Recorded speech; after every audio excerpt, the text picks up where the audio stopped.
How do I know I will be successful? I keep turning up. At everything that I want to do, at everything that I want to be, I work at it daily. In this episode, I break this concept down to sort of show you the way that you too can be successful at whatever you want to do. I also share a chapter of my book, How to Get Your Shit Together, by the same name, Keep Turning Up. If you listen to this podcast episode, you will have the tools you need to be successful at whatever you want to be. Check it out.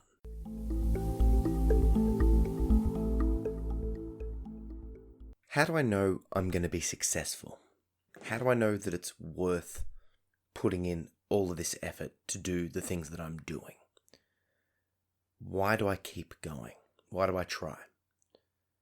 These are questions that people ask me, and I wanted to highlight some of these factors as a podcast episode because I think it's important to highlight the fact that any successful person will face these same inner battles, these same questions. They might face it from their own internal self, and then once they get over that, they'll start facing it from other people.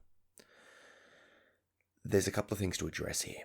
The first one is how do you know you're going to be successful? The core fundamental thing that breeds success is the ability to keep turning up. Whatever you do, don't stop.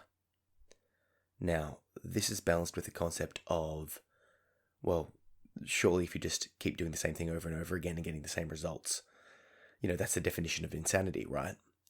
Well, let's consider this.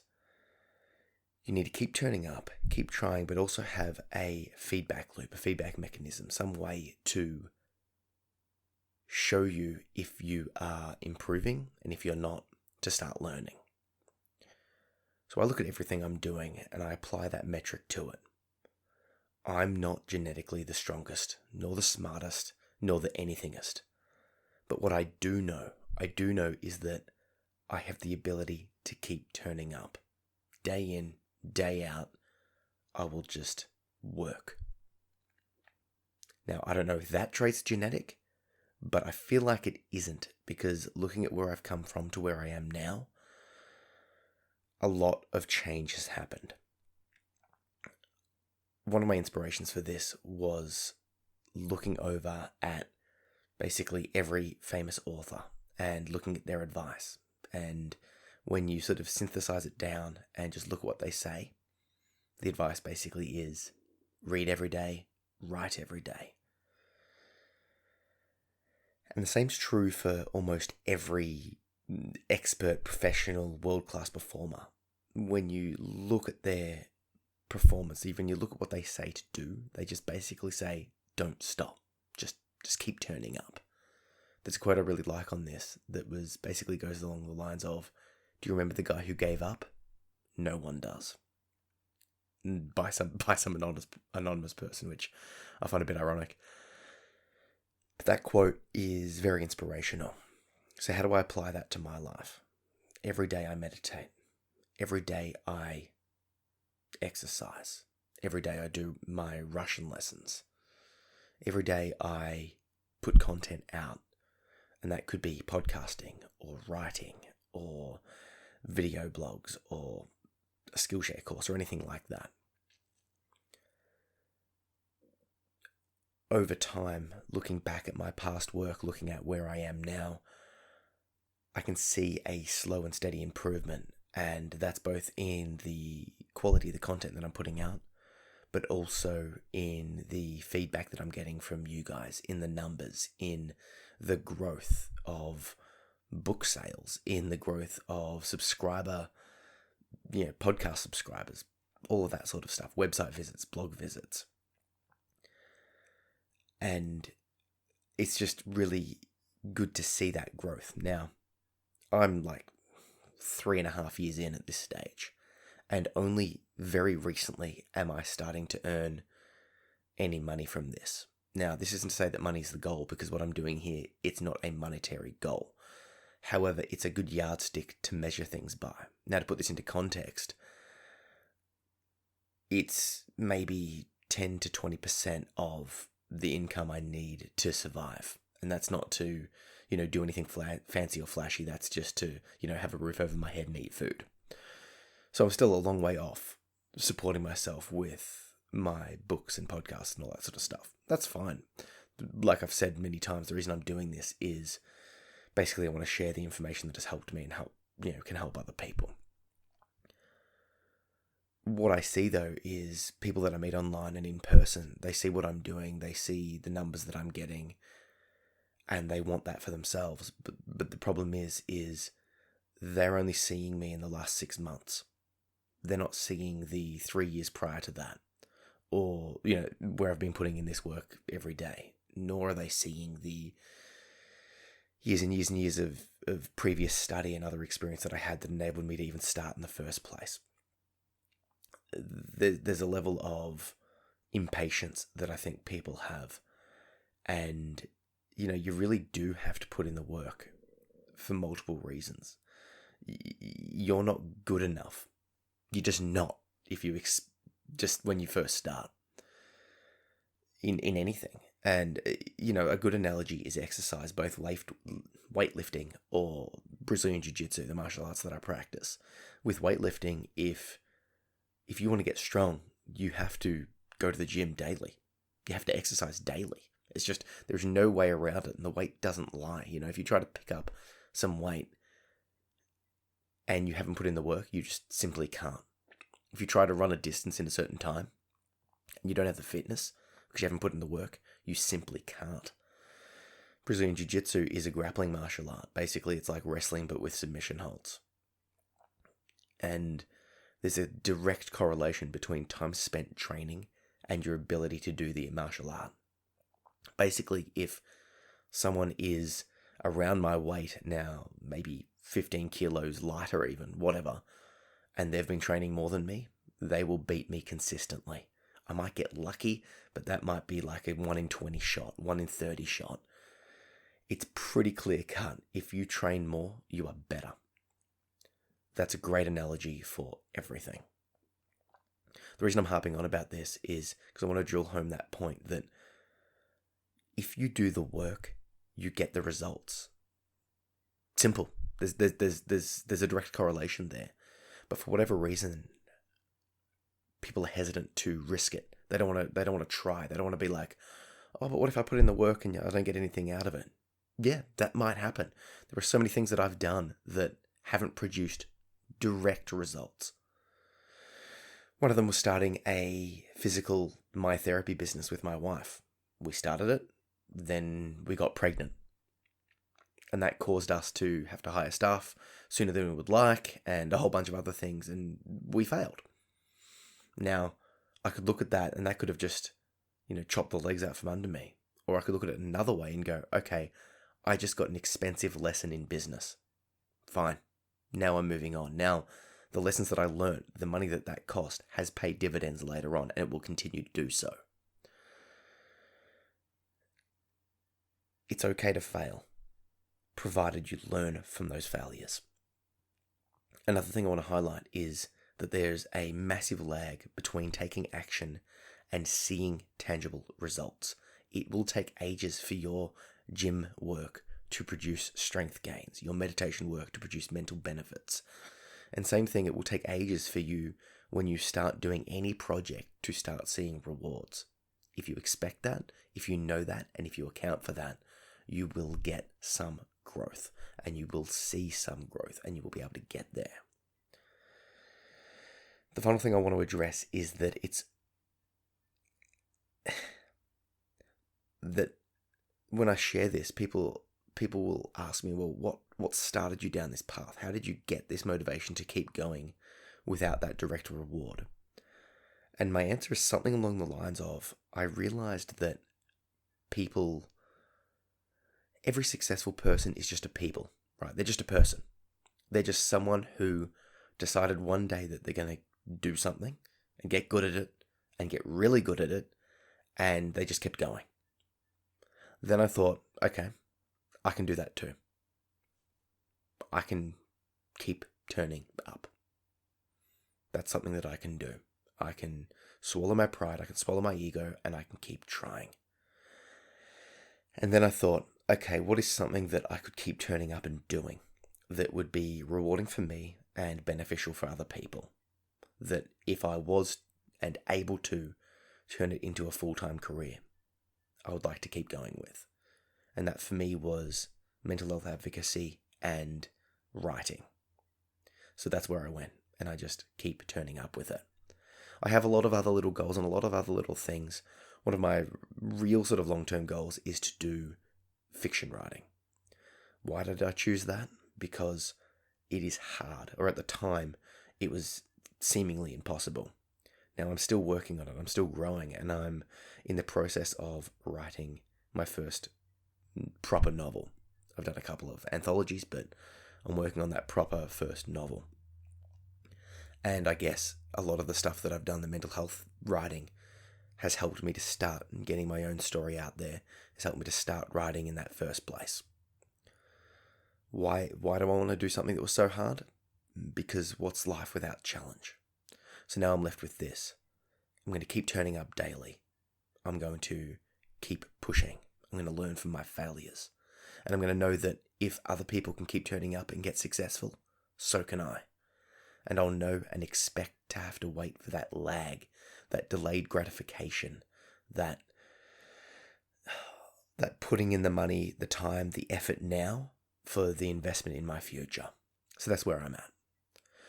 So now, for those listening, I also am recording this podcast. So for those that are watching this, hello. You're not going to be able to get the next part of the episode. I'll put the link down below. But for those that are listening, I'm going to be sharing a chapter of How to Get Your Shit Together called Keep Turning Up. It will go into in-depth this concept a little bit more in a focused capacity, I suppose. For those that haven't gotten on board, How to Get Your Shit Together is the summary of the tips, tricks, and ideas and concepts that have helped me to go from a place of basically surviving to passionately thriving. It covers what I feel is necessary for a self-help book. Basically, I go from I talk about overcoming anxiety, defeating depression, moving on from trauma. The idea being is that, you need to deal with your mental afflictions. Then there's a chapter on getting organized, and this is all of your life skills. Then I go into finding meaning and following your dreams. Now, when I say a chapter, I more mean a part. Each part has 8 to 10 subchapters, and one of those subchapters is keep turning up. I like this. The reason I like the book, the reason I made it this way is because if you want to help yourself, you need to work on your mental afflictions. You need to work on how to sort of do stuff in the world, and then you also need to work on following your dreams, because what's the point of dealing with your mental state if you haven't got a goal? And if you do have a goal, if you are following your dreams, mental issues will arise, right? So I wanted to do this book to encompass all of those things. And at the start of the book, I break it down into some principles, 7 principles that if you followed those principles, you wouldn't need to read the rest of the book. You wouldn't need that sort of technical, real deep dive. But I gave both because in my experience as a teacher, students learn differently. Me personally, I'm very conceptual. Give me the concept and I'll figure out the technique myself. Other people are very technical and they want the specific advice. So I decided to hit all of it. Now, for those that are watching, you can see this book is quite large, which is why I'm breaking it down and sharing it. Why am I sharing it? Well, this is one of those long-term goal things. I don't want to put information that can help people behind a paywall. I'm going to release everything I do forever for free over time as a blog and as a podcast. Now, how does this work in terms of my financial setup, in terms of my financial goals and surviving off this? Well, this is the trade-off. I'm playing that long-term goal. If you want to support what I'm doing here, if you're enjoying my podcast, have a listen to the book, and if you want it all in one place, you can buy a copy. Paperback, ebook, and audiobook. If you can't afford it, that's fine. I completely understand. I moved out of home at 15, so I get it. For those people, you will have to wait for me to get around to uploading them and talking about them on the podcast like I'm doing now. But if you click the link down below to the How to Get Your Shit Together page on my website, you'll be able to see all the chapters that are up already. And I think I've got about 10 or so up. Most of them have corresponding podcasts. So yeah, like I said, listen to the chapter. It's out now as a paperback, ebook, and audio. And if you like it, grab a copy. If you don't want to wait, grab a copy. If you can't afford it, that's completely fine. I just want to help. I just want to share the advice that have helped me and I know is helping other people. Catch ya.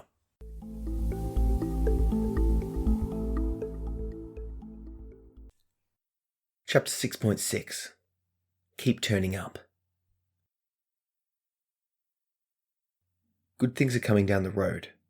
Just don't stop walking. Robert Warren Painter, Jr.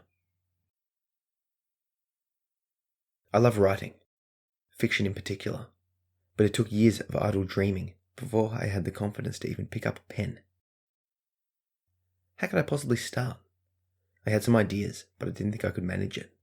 The endeavour seemed too large. What authors do seemed so far beyond my reach that it bordered on the impossible. A great author creates an interesting, deep, and internally consistent universe, fills it with rich and diverse characters, adds the spark of conflict, change, or growth, and then presses play, subtly guiding the course of events. The author then has to record what they observe unfolding in their fictional universe, and express it in a way that other people can glimpse it. Well-written fiction is seamless and immersive. The reader is transported into the author's universe, accepting the world and the characters within, and embracing the story in its entirety, excited to see what happens next. Eventually, I got up the courage and attempted to write. Before starting, I got myself as prepared as possible. I ensured that I was adequately fed, warm, and free of distractions. My laptop was on, and Microsoft Word was open. I put a pillow on the chair for added comfort, and sat down, ready and eager to create. This was it. I was about to start what I hoped would be my first masterpiece. But, when I looked at the blank page, I was stumped. How could I possibly turn that into a story? Despite all the years of dreaming, all of my preparation, and all of my hopes for success, I failed. After numerous false starts, the blank page remained blank. I had hundreds of vague ideas that I wanted to express, but I lacked the talent or the clarity to bring them into reality. It was frustrating, and reminiscent of my attempts at other forms of artistry and creativity. The gap between what my mind wanted to create and what I was capable of creating felt insurmountable.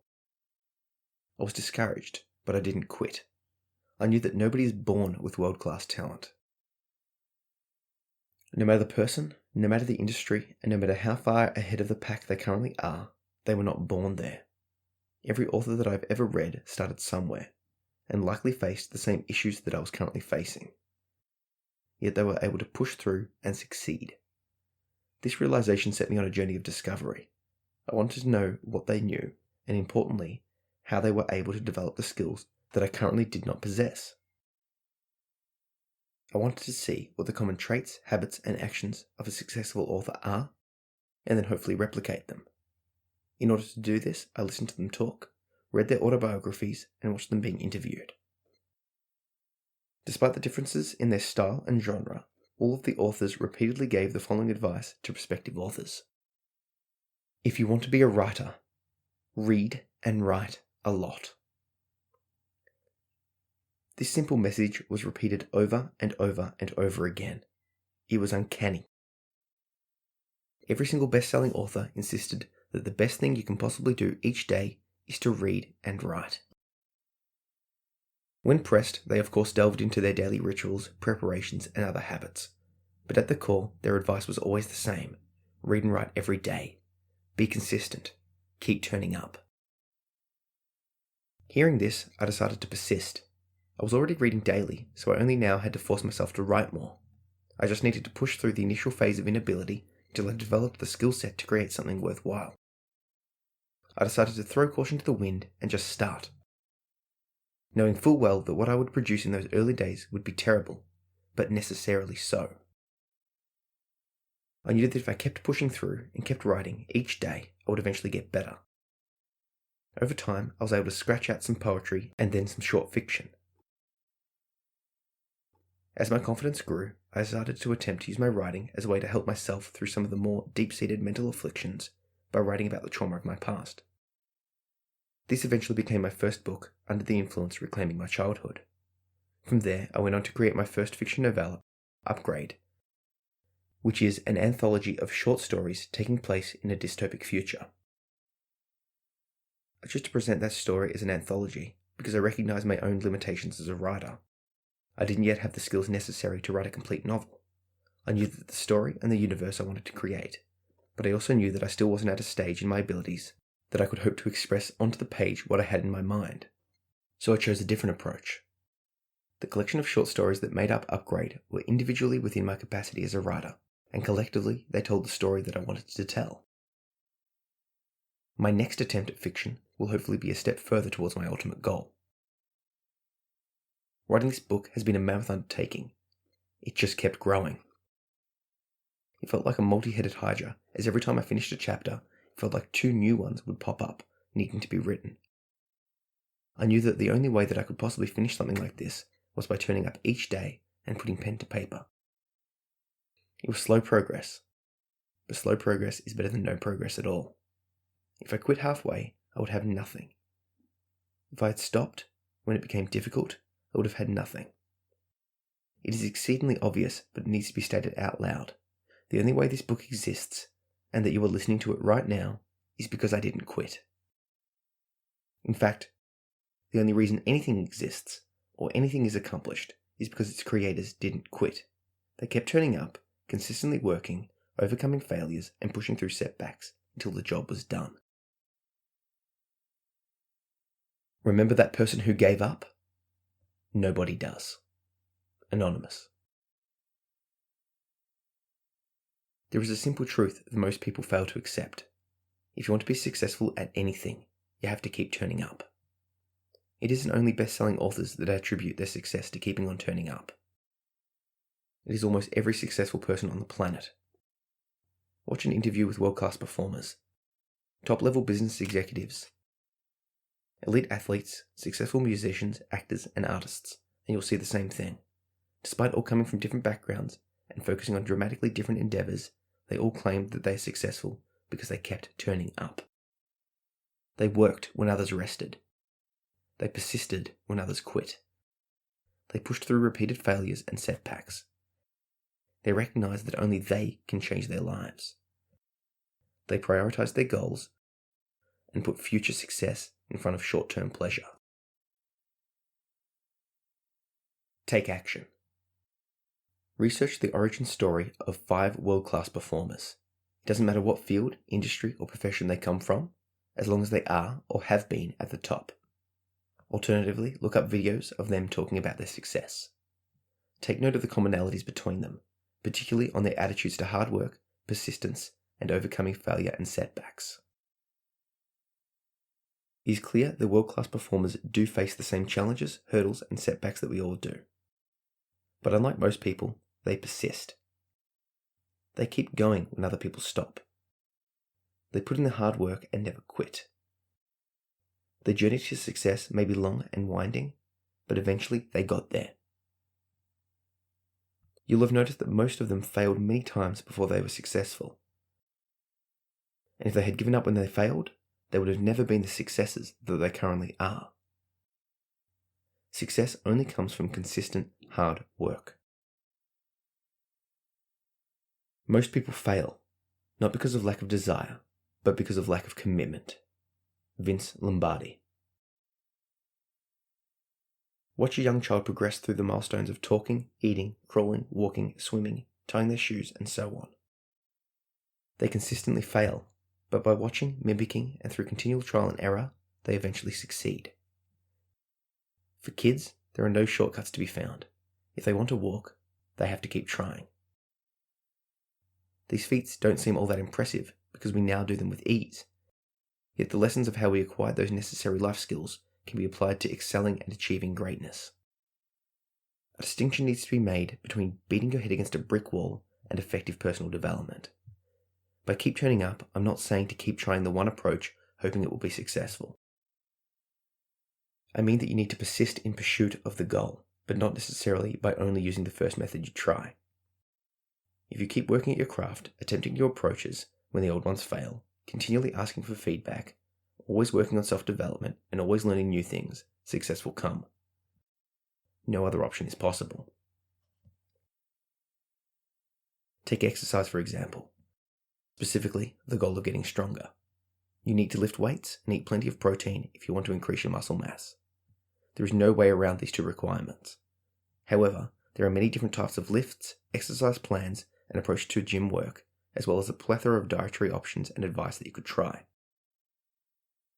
Provided you don't stop exercising, you will eventually reach your goal. It may require innumerable tweaks. However, if you persist, if you keep turning up, you will eventually find a combination of diet and exercise that works for you. In this case, keep turning up means regularly going to the gym, putting in quality training sessions each time, but also continually researching, adapting, and considering the best ways to add on muscle mass. Take playing the guitar for example. The only way to get good is by practicing it every day. The more time you have your hands on the instrument, the better you will be at it.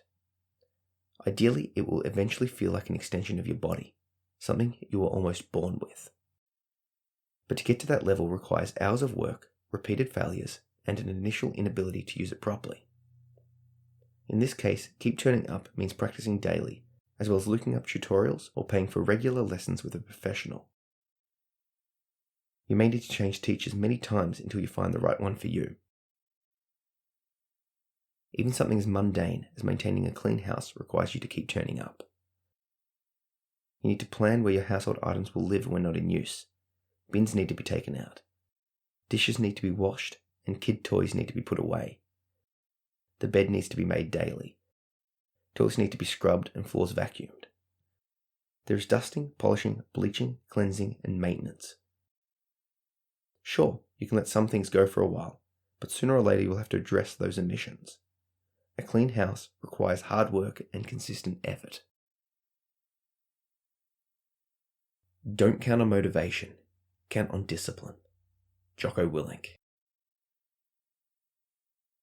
While motivation is an amazing tool, it is transient and unreliable. It is hard, if not completely impossible, to stay motivated 100% of the time. You can read all of the self-help books, or look at all the quotes, listen to the music, repeat the marches, slap yourself, or do any number of other motivating actions, but eventually your motivation will drop. In fact, your motivation to even do those actions to motivate yourself in the first place will drop. Trying to stay continuously motivated is like trying to stay continuously happy. You can do it for a while, but eventually you will have to come down to a lower, calmer level of functioning. This is where discipline comes in. This is self-imposed discipline. It is making a plan, sticking to a structure or a routine, one that is geared towards your goals and dream attainment. I exercise daily, but I'm not always motivated to do so. On those days, waking up early and going to the gym is a struggle, but I force myself to do it anyway. I get myself to the gym, do the workout, and continue with my day. Although I don't want to that day, I know that deep down I have goals that I want to accomplish that require me to train daily. I know that if I waited until I was motivated enough to go to the gym on my own accord, I'd probably train only half as much as I currently do. The same thing is true for my diet, Brazilian Jiu-Jitsu training, learning to speak the Russian language, meditation, as well as with my writing. I know that unless I stay consistent, keep turning up, and being disciplined enough with everything I value, I stand no chance of being successful. Relying on motivation is folly. Think back to all of your half-started projects and ventures that failed as soon as you lost your initial motivation. The better approach is to work out what you want and what you need to get it. You should then set up your life in a way that if you stick to that approach, you will get it. Then all you need to do is put in the work. Of course, this approach needs to be balanced for you as an individual, taking into account your starting point, mental afflictions, personality, and personal life circumstances. Make sure that you're guarding your mental state at all costs. However, these changes must be made, because by not making them, you run the risk of stagnation and subsequent failure. Attempt to pursue your dreams as it makes life worth living, and be disciplined enough to keep turning up when your initial motivation fails. This could mean waking up earlier or going to bed later, or conversely getting more sleep. It can mean scheduling specific alone time to dedicate towards your craft. It can mean speaking to a therapist, life coach, or organizer to help with maintaining appointments. It could mean asking a friend to keep you accountable or joining a support group for mutual support. It could mean reading, researching, and undertaking extensive personal development. It could involve cutting caffeine, alcohol, porn, gambling, drugs, or toxic people completely from your life. Whatever it involves for you, take the time and put those actions into place. Be consistent and disciplined, and no matter what, keep turning up. Take action. The purpose of this take action is to get you to start imposing a very small amount of self-discipline each day. The goal being to show you that taking small, consistent steps can lead to big changes. All you need to do is consume 1 extra glass of water every morning. That's it. Not only is drinking water ridiculously important for your health and mental functioning, but drinking 1 glass does not take much effort to perform. It can be easily done upon waking and planned for the night before by pouring yourself one before bed. This one act of self-discipline completed each day could be life-changing. Not only will you feel physically better as a result, but you'll also be taking ownership of your life and making a consistent effort to improve yourself. Once you've added the glass of water to your morning routine successfully, incrementally add the following to your day. Make your bed as soon as you get up. Clean the dishes each night before bed. Do 5 minutes of exercise each morning. Read 10 pages of that book before bed. Do 10 minutes of meditation each day. These are small and simple acts, but they represent a catalyst for life change. By doing these small things each day, you will develop the necessary skills for your larger dreams, as well as the capacity to keep turning up. Hard work beats talent when talent doesn't work hard. Kevin Durant. It is impossible not to realize that whenever you encounter a successful person, you're seeing them where they are now, not where they've come from. You don't get to see their failures, setbacks, and personal doubts. You weren't there for any of that. In fact, the only reason that you've even heard of them is because they kept turning up and worked on their craft for years prior. Unless you account for the thousands of hours per day they spent practicing and all of the failures they pushed through, you may falsely assume that it was just a combination of lucky breaks and natural talent that got them there. If success is only luck and natural talent, then there is truly nothing you can do to change anything in your life. But that is simply not the case. People change their fortunes all of the time, not by luck, but through consistent hard work. I'm not saying that you need to perform at an elite level. Rather, I'm saying that you should attempt to learn from elite performers, to look at their approach to success and implement it into your life. That is, to keep turning up, be consistent, and work on your faults and impose self-discipline. If you do this, you won't fail. Frequently asked questions. I'm not seeing the results that I want, even though I keep turning up. Try tracking your results. Sometimes the results can be so incremental that we fail to notice them. I find that tracking my starting point and checking it against it is a good guide to improvement. It is amazing to see how far I've come, despite feeling like I haven't moved at all. Additionally, perhaps you need to keep turning up in the form of researching alternate methods to achieve your goals. Perhaps your current approach is not ideal and could be tweaked to use a slightly different method. It is important to note that in some areas, success can take years or even a lifetime of commitment. I would suggest that you look into the stories of other people who have come before you and investigate how long it took them to start seeing results. Perhaps what you are experiencing is normal. If not, look towards those experts for specific advice on how to make progress. Just don't stop. I find it hard to keep turning up. I lose motivation, and after a while, the goal seems unimportant. You have to accept that getting really good at something requires a lot of time and effort. You'll have to keep turning up, and sometimes you won't like it. Sometimes it will feel like a chore. On those days, I like to remind myself of why I'm choosing to do what I'm doing and where it will lead me. The other possibility is that you don't actually value the goal as much as you think you do. Or maybe you have a romanticized version relating to accomplishing the goal and have not truly considered the effort that it would take to achieve it. Only you know if you seriously want to achieve the goal and if you really value it at your core. If you don't value it, consider changing paths sooner rather than later. I'm not a natural in anything. Other people have such a head start over me. That may be the case, but that means that you will also learn skills of perseverance, effort, and determination. When you see improvement and become successful, you will know where you've come from, and the satisfaction will be much greater. Even if people are naturally better than you, they will still have to put in the work, or else they will eventually be overtaken. If you keep turning up, you will see improvements, and given enough time, those improvements will translate into success. Summary. Keep persisting towards your goals.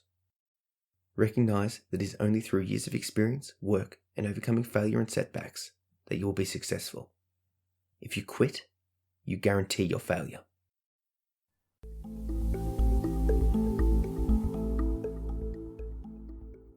So that was a chapter of How to Get Your Shit Together. It's out now as a paperback, ebook, and audiobook, and you can grab yourself a copy via the links down below. Enjoy.